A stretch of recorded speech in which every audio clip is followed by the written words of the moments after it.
مس نشا، آپ اچھے طریقے سے جانتی ہیں نا کہ آپ ایک انڈین آرمی سے ہیں اور آپ کو آج اپنا طیارہ پاکستان کی حدود میں داخل کرنا ہے، ان کو ناکوں چنے چبوانے پہ مجبور کرنا ہے۔ آپ اس وقت یہ نہیں سوچیں گی کہ وہ ہمارا ہمسایہ ملک ہے، بلکہ ہمیں انہیں منہ توڑ جواب دینا ہے۔ وکرم سنگھ نے نشا کی آنکھوں میں آنکھیں ڈالتے ہوئے کہا تھا، سر میں اپنی رسپانسبلٹی اچھے طریقے سے جانتی ہوں، آپ کو اپنی عوام کے سامنے شرمندہ نہیں ہونا پڑے گا۔ ایک لڑکی ہوتے ہوئے میں پاکستان آرمی کے چھکے چھڑا کے رکھ دوں گی اور تاریخ میں سنہری حروف سے لکھا جائے گا کہ ایک بھارتی فوج کی لڑکی نے پاکستان کو ناکوں چنے چبوا دیے۔ میں ان لوگوں کے ہوش ٹھکانے لگا دوں گی۔ انڈین آرمی زندہ باد کا جھنڈا پاکستان میں لہرا کے ہی واپس آؤں گی، ورنہ ماں قسم وہیں پہ جان دے دوں گی۔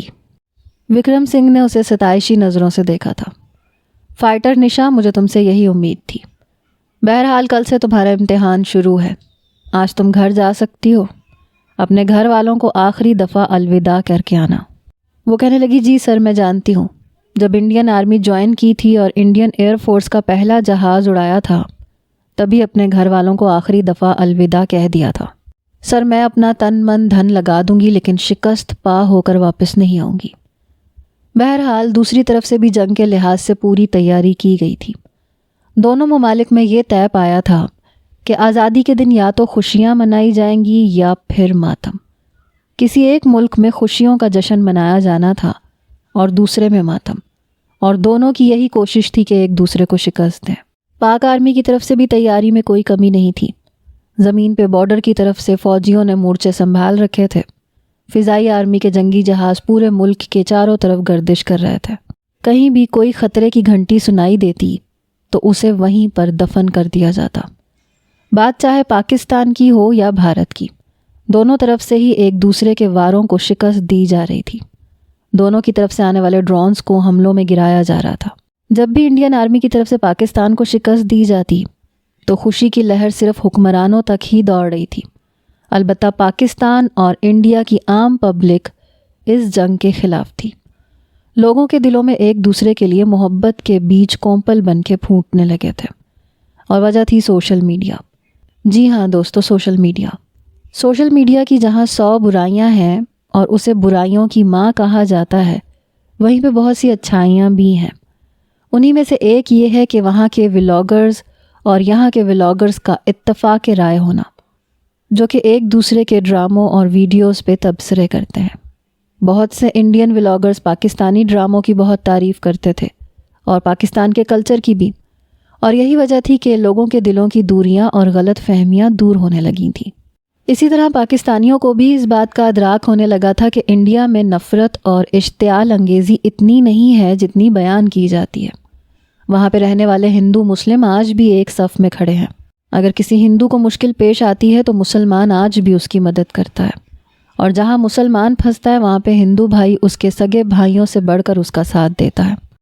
دوستو، اس جنگی ماحول میں بھی سوشل میڈیا نے دونوں ممالک کی عوام کی صورتحال کو ایک دوسرے سے واقف کر رکھا تھا۔ اشتعال انگیز خبریں پھیلانے والے پاکستان میں بھی بہت ہیں اور بھارت میں بھی۔ سمجھ لیں کہ پاکستان اور بھارت میں کوئی فرق نہیں ہے سوائے مذہب کے، اور یہ اتنا بڑا اختلاف نہیں ہے کہ جس پہ جنگ و جدل کی جائے۔ بہرحال پاکستان آرمی سے یہ ذمہ داری عبدالہادی کو دی گئی تھی۔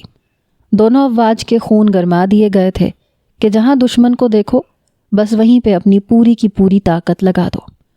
اس بار ہوائی طیاروں کی آپس میں جنگ بازی تھی، وہ بھی رات کے اندھیرے میں۔ بارڈر کے پاس جتنے بھی علاقے تھے انہیں خالی کروا لیا گیا تھا، یہاں تک کہ رات کو موبائل سروسز بھی بند کر دی گئی تھیں، کیونکہ پاکستان پہ ہونے والا یہ ایک بڑا حملہ تھا۔ پاکستان بھی اپنی پوری تیاریوں پہ تھا۔ بہرحال پاکستان کی طرف سے عبدالہادی کو بھارت کی طرف بھیجا جانا تھا۔ سارے انتظامات مکمل ہو چکے تھے۔ وہاں پہ نشا نے بھی سر پہ کفن باندھ لیا تھا، یہاں پہ عبدالہادی نے بھی ٹھان لی تھی کہ انڈیا پہ حملہ کر کے ان کے دانت کھٹے کر کے آئے گا۔ پاکستان کی طرف سے صرف ایک عبدالہادی ہی جا رہا تھا۔ اتفاق یہ تھا کہ دونوں کے طیاروں کی پرواز ایک ہی وقت پر اڑی۔ حالانکہ نہ تو پاکستان کو پتا تھا کہ انڈیا کی طرف سے نشا پاکستان کی طرف آ رہی ہے، نہ انڈیا کو اس بات کی خبر تھی کہ عبدالہادی انڈیا کی جانب آ رہا ہے۔ رات کے اندھیرے میں دونوں کے جنگی جہاز ہوا میں اپنی اپنی سمت پرواز کر چکے تھے۔ اسے بھی آپ اتفاق سمجھ سکتے ہیں کہ دونوں ہی ایک دوسرے کے آمنے سامنے تھے۔ یہ دیکھ کے دونوں ہی کچھ حیران ہوئے، پھر لگا کہ شاید بچاؤ کے لیے جال بچھایا گیا ہے۔ بہرحال نشا بھی اپنی پوری تیاری میں تھی۔ ہوائی حملے شروع ہو چکے تھے، لیکن دونوں ہی اپنے بچاؤ کی کوشش کر رہے تھے۔ اس کوشش میں عبدالہادی نے اپنے ہوائی طیارے سے نشا کو احساس بھی نہیں ہونے دیا کہ وہ اسے پاکستان کی حدود میں لے آیا تھا، اور یہاں پر پاک آرمی کے دوسرے طیارے چاروں طرف سے نشا کے طیارے کو گھیر چکے تھے۔ کئی ڈرون حملے پاکستان پہ کیے گئے، لیکن ابھی تک ان کا کوئی بھی ڈرون حملہ پاکستان کو نقصان نہیں پہنچا سکا تھا۔ جبکہ پاکستان کی حدود میں اپنے جنگی جہاز کو چاروں طرف سے نشا نے پاکستانی آرمی کے جنگی جہازوں کے بیچ میں گھرے ہوئے پایا تو صحیح معنوں میں وہ کچھ گھبرائی، لیکن وہ یہ سوچ چکی تھی کہ اسے کیا کرنا ہے۔ کم از کم پاک آرمی کے ہاتھ تو اسے نہیں لگنا تھا کسی بھی قیمت پہ۔ اس نے اپنے آرمی سوٹ کے اوپر پیراشوٹ پہنا اور اپنے جنگی جہاز سے نیچے کو چھلانگ لگا دی۔ اسے لگا تھا کہ رات کے اندھیرے میں وہ پاکستان آرمی کی نظروں سے بچ کر کہیں بھی چھپ سکتی ہے۔ دوسری طرف نشا کا رابطہ انڈین آرمی سے مکمل طور پہ منقطع ہو چکا تھا۔ رات کے اندھیرے میں جس جگہ پہ پیراشوٹ آ کے گرا تھا وہ ایک گھر کی چھت تھی۔ نشا نے شکر ادا کیا، جلدی سے خود کو پیراشوٹ سے آزاد کیا۔ دیکھا تو چھت پہ ایک کمرہ بھی موجود تھا۔ نشا نے اس کو عافیت سمجھا، وہ ایک اسٹور روم تھا۔ جلدی سے وہ وہاں گئی جہاں کاٹ کباڑ کے علاوہ کچھ نہیں تھا۔ اس نے جلدی سے اپنا پیراشوٹ ایک طرف چھپایا، لیکن نیچے سے جو سوٹ تھا اس پہ آرمی کا ٹیگ تک لگا ہوا تھا، اور وہ نہیں چاہتی تھی کہ کسی کو پتہ چلے کہ وہ انڈین آرمی سے تعلق رکھتی ہے، ورنہ اسے گولیوں سے بھون دیا جاتا۔ بہرحال اس نے پورے علاقے کی طرف نظر دوڑائی۔ ہر سو اندھیرا تھا، کہیں ایک لائٹ بھی نہیں جل رہی تھی۔ اس نے دوبارہ سے اسٹور روم میں جا کے دیکھا تو پرانے اٹیچی بھی پڑے ہوئے تھے۔ ان میں سے ایک اٹیچی کو کھولا تو ایک پرانا سا جوڑا نکال کے اس نے وہ پہن لیا۔ ساتھ میں ایک کالے رنگ کی چادر تھی، وہ بھی اپنے اوپر پہن لی۔ اب وہ سوچ رہی تھی کہ اس گھر سے باہر نکل جائے، لیکن تبھی اسے باہر گلی میں بھاگنے کی آوازیں آئیں۔ اس نے چھت پہ جب چھپ کر نیچے دیکھا تو پولیس کے اہلکار گلی میں بھاگ رہے تھے۔ ہر طرف دیکھو، اپنی نظریں چیل کی طرح دوڑانا۔ ہماری اطلاعات کے مطابق انڈین آرمی کی ایک آفیسر یہیں کہیں پیراشوٹ سے نیچے اتری ہے، وہ اسی علاقے میں ہے۔ یہ سن کر نشا حواس باختہ ہوئی تھی۔ اب یہ بھی نہیں تھا کہ وہ مرنے سے ڈرتی تھی۔ اگر فضائی جنگ کے دوران وہ ماری جاتی تو شاید اسے اتنا افسوس نہ ہوتا، لیکن سب سے زیادہ تکلیف دہ عمل یہ ہوتا کہ انڈیا کا کوئی سپاہی یا کوئی جاسوس پاکستان کے ہاتھ لگ جائے۔ اور اسی طرح پاکستان کے لیے بھی یہ مشکل ترین لمحات ہوتے ہیں جب وہ انڈین آرمی کی حراست میں آ جائیں، کیونکہ اس طرح اذیتیں زیادہ دی جاتی ہیں، بہت سے راز اگلوائے جاتے ہیں۔ وہ رات اس نے اسی اسٹور روم میں گزاری، لیکن صبح ہی صبح نشا کی آنکھ سورج کی روشنی سے کھلی۔ بھوک بھی لگ رہی تھی، لیکن نیچے اترنا اس کے لیے خطرے سے خالی نہیں تھا۔ نیچے سے باتوں کی آوازیں بھی آنے لگی تھیں۔ وہ اسٹور روم سے باہر نکلی، سیڑھیوں سے نیچے جھانک کے دیکھا جہاں صحن بنا ہوا تھا، تو اس کے ہوش اڑ کے رہ گئے، کیونکہ ایک فوجی نوجوان اندر داخل ہوا تھا۔ وہ اپنی ماں سے مل رہا تھا۔ وہ کہنے لگی تم لوگوں کا آپریشن تو کامیاب ہوا۔ عبدالہادی کہنے لگا جی امی کامیاب تو ہو گیا، لیکن انڈین آرمی کی ایک لڑکی جس کا جنگی جہاز ہم نے گھیرا تھا وہ پیراشوٹ کے ذریعے نیچے اتر گئی۔ غالب گمان تو یہی ہے کہ یہیں کہیں علاقے میں ہے، لیکن بچ نہیں سکتی۔ بہت جلد پولیس اسے حراست میں لے لے گی۔ پولیس بہت الرٹ ہے، گھر گھر کی تلاشی لے رہی ہے۔ یہ سن کر نشا کے ہوش اڑ کے رہ گئے تھے۔ بہرحال وہ چھت پہ ہی بیٹھی رہی، لیکن اب اسے بھوک لگ رہی تھی۔ یہ سمجھ نہیں آ رہا تھا کہ کیا کھائے۔ نیچے سے عبدالہادی کی آواز آئی، امی میرا کھانا آپ مجھے کمرے میں ہی دے دیں، میں نہانے جا رہا ہوں۔ یہ سن کر بڑے چھپکے سے نشا نے نیچے دیکھا۔ اس نوجوان کے کمرے کا دروازہ صحن میں ہی کھلتا تھا۔ کافی پرانے طرز کا بڑا سا مکان تھا۔ باورچی خانے کا دروازہ بھی صحن میں ہی کھلتا تھا۔ اس کی والدہ نے ٹرے میں کھانا رکھا اور عبدالہادی کے کمرے میں رکھ کر اپنے کمرے میں چلی گئی۔ نشا کو چھت سے ان کا پورا صحن نظر آ رہا تھا۔ بڑی آہستگی سے وہ نیچے اتری اور پھر سیدھا عبدالہادی کے کمرے میں چلی گئی۔ وہ شاور لے رہا تھا، جب نشا نے اس کے کھانے کی ٹرے اٹھائی اور دبے قدموں سے چھت کی سیڑھیاں چڑھ گئی۔ اوپر اسٹور روم میں وہ ٹرے رکھ کے اس نے گرم گرم پراٹھے اچار کے ساتھ کھائے، چائے پی، تب جا کر ہوش کچھ ٹھکانے لگے۔ لیکن کچھ ہی دیر بعد عبدالہادی کی آواز سنائی دی، امی کھانا کہاں رکھا ہے آپ نے؟ پھر اس کی والدہ کی آواز آئی، بیٹا تمہارے کمرے میں ہی تو رکھ کے آئی تھی۔ وہ کہنے لگا یہاں تو کچھ بھی نہیں ہے۔ اس کی ماں کہنے لگی ابھی تو رکھا تھا، میں دیکھتی ہوں۔ پھر ان کے گھر میں اس بات پہ بحث ہونے لگی کہ آپ شاید کھانا رکھنا بھول گئی ہیں، لیکن اس کی والدہ کہہ رہی تھیں کہ میں نے خود رکھا ہے۔ نشا کا پیٹ اتنا بھر گیا تھا کہ وہ رات تک بھوکی رہ سکتی تھی، لیکن پھر اسے یہ لگا کہ رات کو کوئی چھت کی سیڑھیاں چڑھ رہا ہے۔ یہ دیکھ کر تو اس کے ہوش اڑے۔ وہ اسٹور روم میں چلی گئی۔ عبدالہادی فون پہ بات کرتے ہوئے اوپر آ رہا تھا۔ نہیں ہماری پولیس اس وقت بہت الرٹ ہے۔ ارے وہ لڑکی جائے گی کہاں، پکڑی جائے گی۔ گھیر کے تو میں پاکستان لے آیا ہوں۔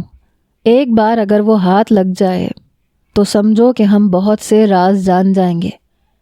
یہ سن کر اسٹور روم میں بیٹھی نشا کا دل زور زور سے دھڑکا۔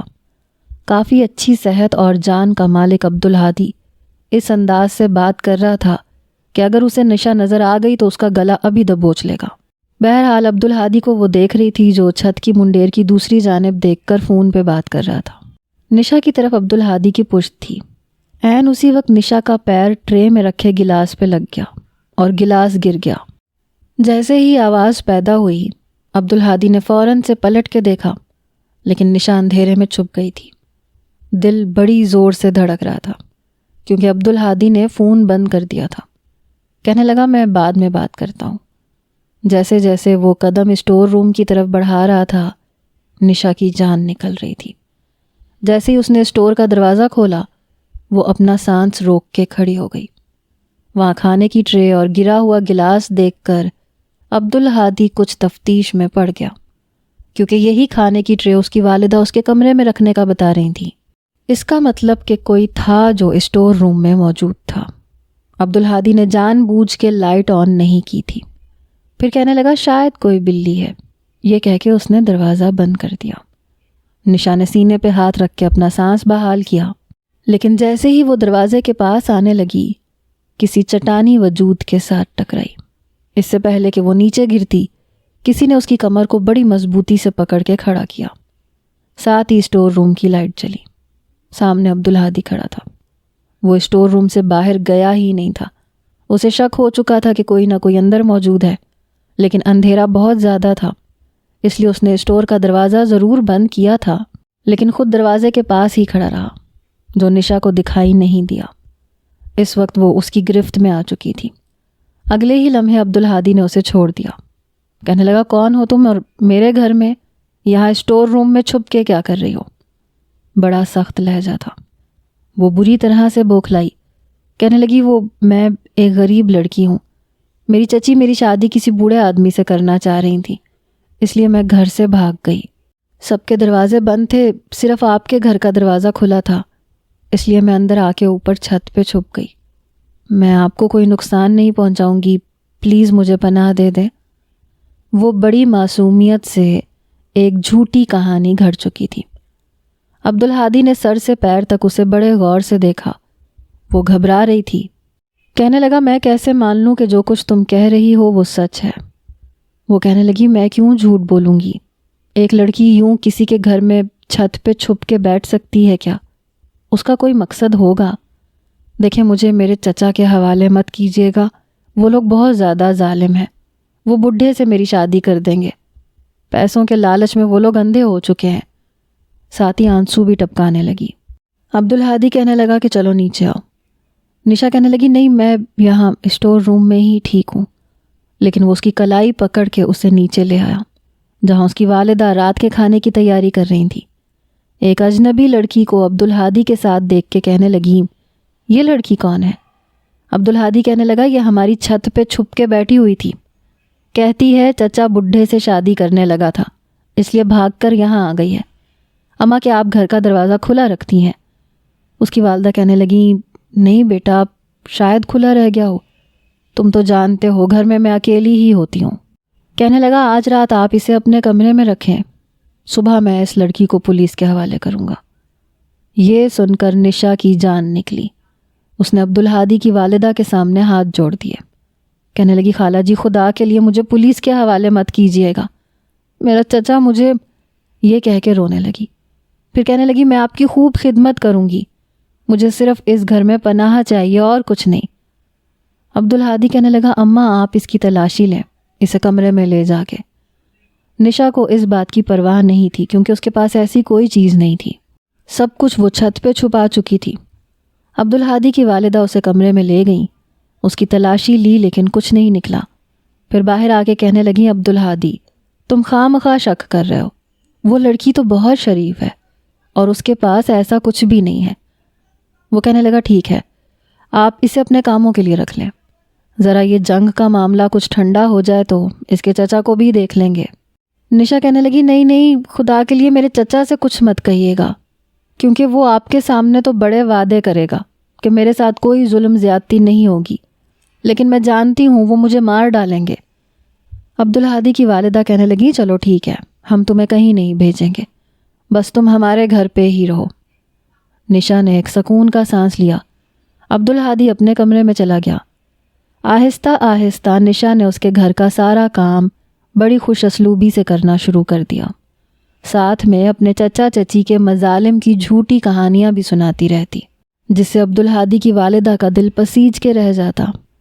نشا کھانا بہت مزے کا بناتی تھی، لیکن ساتھ ساتھ عبدالہادی کے کمرے کی جاسوسی بھی کرنے کی کوشش کر رہی تھی۔ جب اس کی والدہ دوپہر کو سو جاتی تو وہ زیادہ تر وقت عبدالہادی کے کمرے میں گزارتی، لیکن وہ بہت ہوشیار تھا۔ الماریاں لاک ہوتی تھیں اور چابیاں پتہ نہیں کہاں ہوتی تھیں۔ ابھی تک وہ یہ پتہ نہیں لگوا پائی تھی کہ ان کا اگلا پلان کیا ہے۔ ابھی بھی وہ عبدالہادی کے کمرے میں تھی۔ جنگ بندی پر بات ہوئی تھی کہ ہماری لڑکی کو ڈھونڈ کر پاکستان ہمیں واپس کر دے گا تو ہم امن کا اعلان کر دیں گے، لیکن فی الحال دونوں جانب خاموشی چھا چکی تھی۔ یہ بات بھی نشا کو عبدالہادی کی والدہ کے منہ سے پتہ چلی، کیونکہ عبدالہادی بہت محتاط رہتا تھا، نشا کے سامنے کوئی بات نہیں کرتا تھا۔ ابھی بھی وہ عبدالہادی کی الماری کو کھولنے کی کوشش کر رہی تھی۔ وہ ایک لوہے کی الماری تھی، لکڑی کی ہوتی تو بآسانی وہ کھول چکی ہوتی، جب اسے عبدالہادی کی آواز سنائی تھی۔ اس کی تو جیسے جان پہ بنی، شاید وہ گھر آ چکا تھا۔ عموماً وہ اس وقت گھر نہیں آتا تھا، اس لیے وہ جلدی سے عبدالہادی کے کمرے کے واش روم میں چلی گئی۔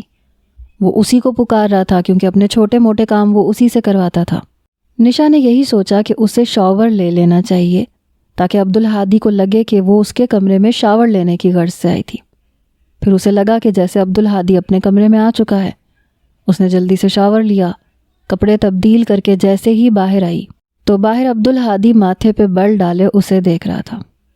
کہنے لگا میرے کمرے میں کیا کر رہی تھی تم؟ اپنے 2 قدم آگے بڑھا کے وہ اس کے سامنے کھڑا ہو گیا۔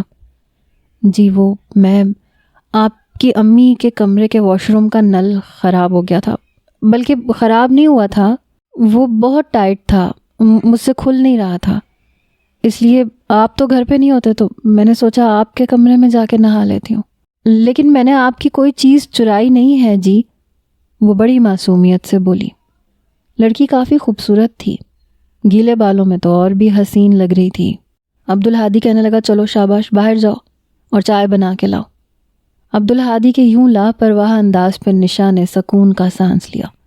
وہ اس کے لیے چائے بنا کے لے آئی۔ وہ کہنے لگا تم کچھ پڑھی لکھی بھی ہو یا بس؟ وہ کہنے لگی نہیں جی، 10 جماعتیں پاس کی ہیں میں نے۔ وہ بالکل صاف اردو میں بات کر رہی تھی، اور یہ سب کچھ ان کی ٹریننگ کا ہی حصہ تھا تاکہ کوئی بھی انہیں پہچان نہ سکے۔ اکثر وہ عبدالہادی کی والدہ کے پیروں کی مالش بھی کر دیتی تھی۔ عبدالہادی کو وہ اچھی لگنے لگی تھی۔ اس بار وہ گھر آیا تو بہت سے شاپنگ بیگز اس کے ہاتھ میں تھے۔ اپنی والدہ کو کہنے لگا یہ کپڑے میں زرینہ کے لیے لایا ہوں۔ نشا نے اپنا نام زرینہ بتایا تھا۔ کہنے لگا یہ اسے دے دیجیے گا، بیچاری آپ کے پرانے کپڑے ہی پہن رہی ہے۔ یہ دیکھ کر نشا کچھ حیران ہوئی تھی، کپڑے کافی اچھے تھے۔ اب وہ اس کا خیال بھی رکھنے لگا تھا۔ ایک بار نشا کو بخار ہو گیا تو عبدالہادی کی والدہ نے اس کا بہت خیال رکھا، اسے کھانا تک اپنے ہاتھ سے کھلاتی تھیں۔ یہ دیکھ کر نشا کا دل بھی کچھ بدلنے لگا تھا۔ جیسا اس نے سنا تھا پاکستان میں رہنے والے لوگ ویسے ظالم نہیں تھے. جس طرح سے اس کی اپنی والدہ نشا کا خیال رکھتی تھیں ویسے ہی خیال عبدالہادی کی والدہ بھی رکھ رہی تھیں. اور عبدالہادی بھی اسے ڈاکٹر کے پاس لے کے گیا، دوائی لے کے دی، بار بار پوچھتا کہ کسی چیز کو دل چاہے تو بتا دینا، میں لا دوں گا.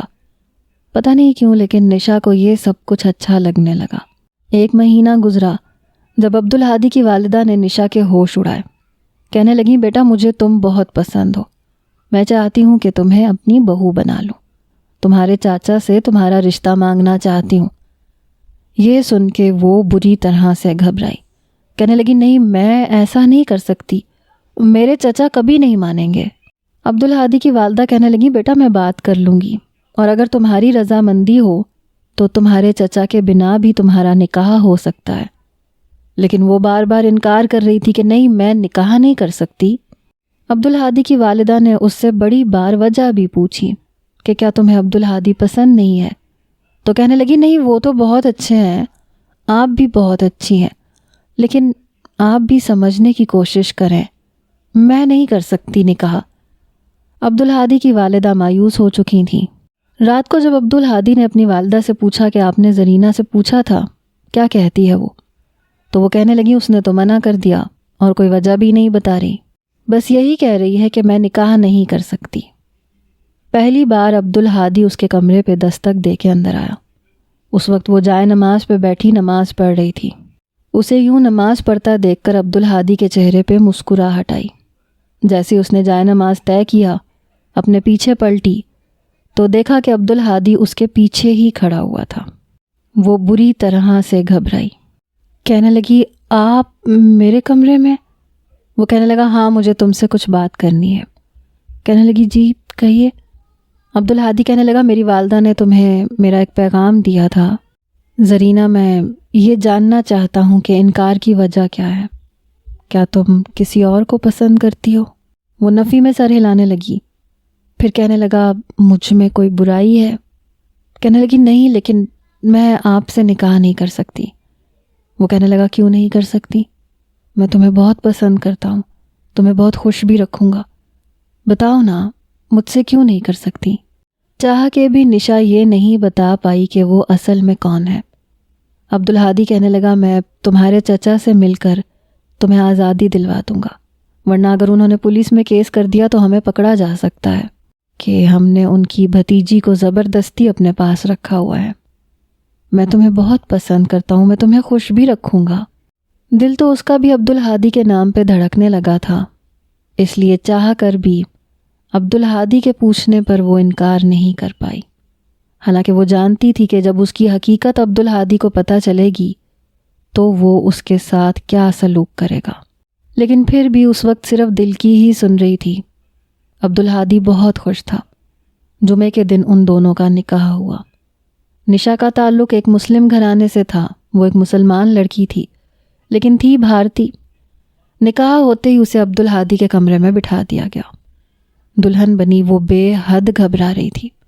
اتنا بڑا فیصلہ کر تو چکی تھی لیکن انجام کا پتہ نہیں تھا کہ انجام کیا ہوگا. کچھ ہی دیر میں عبدالہادی کمرے میں آیا. نشا کا دل بڑی زور زور سے دھڑکا. ابھی تک وہ اس بات سے گھبرا رہی تھی کہ کیا کروں. عبدالہادی کو سچ پتہ چل گیا تو کیا کہیں گے؟ کیا وہ اس کی بات کا اعتبار کرے گا؟ کیا وہ اس کی محبت پر یقین کرے گا؟ عبدالہادی اس کے سامنے آ کے بیٹھ گیا. اس کا ہاتھ پکڑ لیا جو اس وقت برف کی مانند تھا. کہنے لگا میں نے کبھی سوچا بھی نہیں تھا کہ مجھے کسی لڑکی سے محبت بھی ہو سکتی ہے. تم بہت اچھی ہو، میری والدہ کی بہت خدمت کرتی ہو. یہ کہتے ہوئے وہ اس کے ہاتھ کو اپنے لبوں پہ لگا چکا تھا. نظروں میں وارفتگی تھی. اپنے ہاتھوں سے اس کے زیور اتارے تھے. نظروں کی وارفتگی اور جذبات بڑھنے لگے. وہ اس کے قریب ہو گیا. اس سے پہلے کہ اپنے رشتے کی ابتدا کرتا اور اس کے ہونٹوں پر پیار کی مہر لگاتا، اس کے موبائل پر کال آئی. وہ فوراً سے پیچھے ہٹا. عبدالہادی نے اپنا موبائل اٹھایا تو اس کے آفیسر کی کال تھی. اس نے فون کان پہ لگا کے ہیلو سر جی کہا. اس کے آفیسر نے جو کچھ اس سے کہا عبدالہادی کے ہوش اڑانے کے لیے کافی تھا. وہ کہنے لگا نو سر، ایسا کیسے ہو سکتا ہے؟ میں اچھے طریقے سے جانتا ہوں کہ وہ کہنے لگا تم اس کے بارے میں کچھ بھی نہیں جانتے، ہم تو شادی میں دیکھ کر پہلے ہی ٹھٹک چکے تھے، اور اب اس لڑکی کا پورا بایو ڈیٹا ہم نکال چکے ہیں۔ یہ انڈین آرمی سے ہے، اور یہ وہی لڑکی ہے جو پیراشوٹ سے نیچے اتری تھی۔ کمپیوٹر میں اب اس کا چہرہ بالکل صاف نظر آ گیا ہے، اور ہماری انفارمیشن 100% صحیح ہے۔ یہ سن کے عبدالہادی نے فون بند کیا، ایک نظر زرینہ پہ ڈالی، پھر اٹھ کے باہر آ گیا، سیدھا چھت پہ گیا، اسٹور روم کی لائٹ جلائی اور چیزوں کو ادھر ادھر پھینکنے لگا۔ دل میں یہی دعا کر رہا تھا کہ جو کچھ اس کے آفیسر نے کہا ہے وہ جھوٹ ہو، کیونکہ دل میں زرینہ گھر کر چکی تھی۔ بہرحال جب اس نے پیراشوٹ دیکھا اور اس کا وہ سوٹ دیکھا جس پہ انڈین آرمی ایئر فورس کا مونوگرام لگا ہوا تھا، تو عبدالہادی کا غصے سے برا حال ہوا۔ سب کچھ وہیں پھینک کے وہ غصے میں نیچے اتر کے کمرے میں آیا۔ زرینہ بے حد گھبرائی ہوئی تھی۔ اس نے دروازہ بند کیا اور اس کے پاس آ گیا، اس کا ہاتھ پکڑ کے اسے کھڑا کیا، کہنے لگا نشاد جعفر، انڈین ایئر فورس۔ نشا کے ہوش اڑے۔ جب سے عبدالہادی کے آفیسر کی کال آئی تھی وہ تب ہی ٹھٹک گئی تھی، لیکن پھر بھی اسے شک تھا کہ شاید کوئی اور بات ہو۔ عبدالہادی اسے ہی دیکھ رہا تھا، کہنے لگا بتاؤ مجھے، تم انڈین ایئر فورس سے ہو نا؟ وہی نشا جعفر جو پیراشوٹ سے اپنے طیارے سے نیچے کود گئی تھی؟ وہ نظریں چرانے لگی، کہنے لگا اتنا بڑا دھوکہ میں نے کیسے کھا لیا؟ میں نے کیوں تمہاری باتوں پہ یقین کر لیا؟ افسوس مجھے تم پہ نہیں، افسوس مجھے خود پہ ہے۔ پتہ نہیں ہم کیوں دھوکے میں آ جاتے ہیں۔ سامنے والے کے 4 آنسو دیکھ کے سمجھتے ہیں کہ وہ سچا ہے۔ اس کا ہاتھ چھوڑنے کے بعد عبدالہادی نے اپنے آفیسر کو کال کی، کہنے لگا سر آپ اسے گرفتار کر سکتے ہیں۔ نشا سمجھ چکی تھی کہ اب راہ فرار کا کوئی راستہ اس کے پاس نہیں ہے۔ عبدالہادی کی آنکھوں میں آنے والی نمی کو دیکھ کر اس کی اپنی آنکھوں سے بھی آنسو گر آئے تھے، کیونکہ محبت تو اسے بھی عبدالہادی سے ہو چکی تھی۔ ان دونوں کا مذہب ایک تھا، دونوں مسلمان تھے، لیکن دونوں ممالک کے لیے دشمنی سے کھینچی ہوئی دیوار بہت اونچی اور مضبوط تھی۔ کچھ ہی دیر میں پولیس موبائل کے ہارن بجنے لگے۔ عبدالہادی نے اس کا بازو پکڑ کے اسے کمرے سے باہر نکالا۔ نشا نے بھی کچھ نہیں کہا، اپنے آپ کو پولیس کے حوالے کر دیا۔ دلہن بنی وہ جیل میں بیٹھی تھی، جب وہاں موجود پولیس کی بھاری نفری نے، بڑے بڑے آفیسرز نے انڈین آرمی میں رابطہ کیا اور ان سے کہا کہ ان کی پائلٹ ہمارے پاس ہے، ہماری حراست میں ہے۔ انڈیا کی طرف سے انہیں یہ پیغام ملا کہ اگر وہ نشا جعفر کو چھوڑ دیتے ہیں تو جنگ بندی ہو جائے گی، لیکن اسے کسی قسم کا کوئی بھی نقصان نہ پہنچایا جائے۔ پاکستان بھی مصلحت کا ایک راستہ چاہتا تھا، جنگ نہیں کرنا چاہتا تھا، کیونکہ عوام کا زور اور جوش اسی بات پر تھا کہ امن کو قائم کیا جائے، امن کا پیغام عام کیا جائے، اور یہی نعرہ انڈیا کی عوام کا بھی تھا۔ عوام کے دل ایک ساتھ دھڑک رہے تھے، زبانوں پر ایک جیسے جملے تھے، لیکن سپاہی اپنی اپنی ڈیوٹی کرنے پہ مجبور تھے۔ اس لیے نشا کو باحفاظت انڈیا کے بارڈر پہ چھوڑ دیا گیا، لیکن اس کے آنسو بہہ رہے تھے۔ بار بار پلٹ کے پیچھے دیکھ رہی تھی، جہاں ایک طرف عبدالہادی کھڑا تھا اور اسے ہی دیکھ رہا تھا۔ وہ اپنے آنسو صاف کرتے ہوئے بارڈر کراس کر گئی۔ سامنے وہاں پر انڈین آرمی کھڑی تھی، بندوقیں تانے کہ کہیں کوئی نشا پہ حملہ نہ کر دے۔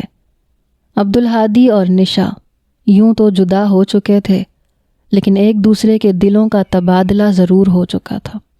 جنگ بھی بند ہو چکی تھی۔ عبدالہادی کی والدہ روئے جا رہی تھیں، اتنی اچھی بچی تھی۔ پتہ نہیں کیوں ہم لوگ کیوں دلوں میں کدورتیں پال رہے ہیں۔ اس بچی نے تو میری بڑی خدمت کی، میرے پیروں کی مالش تک کر دیا کرتی تھی، پورے گھر کو سنبھال رکھا تھا۔ عبدالہادی تم اسے نہ پکڑواتے، ارے اسے لے کے کہیں بھاگ جاتے، تمہاری بیوی تھی وہ۔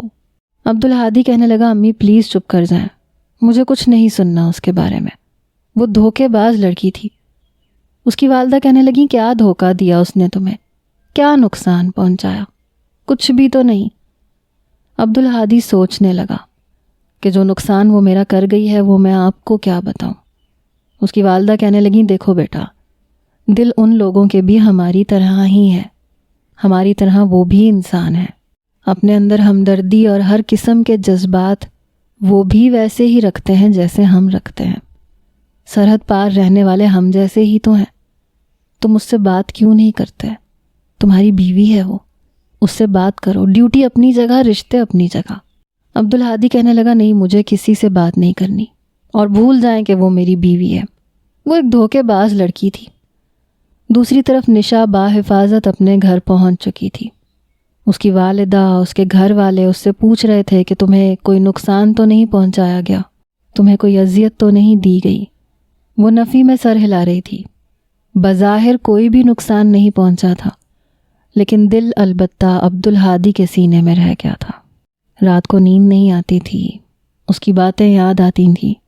اس کی والدہ کا رویہ یاد آتا تھا. جب بخار ہوا تھا تو کتنا خیال رکھتی تھی اس کا. عبدالہادی اس کی کتنی فکر کرتا تھا.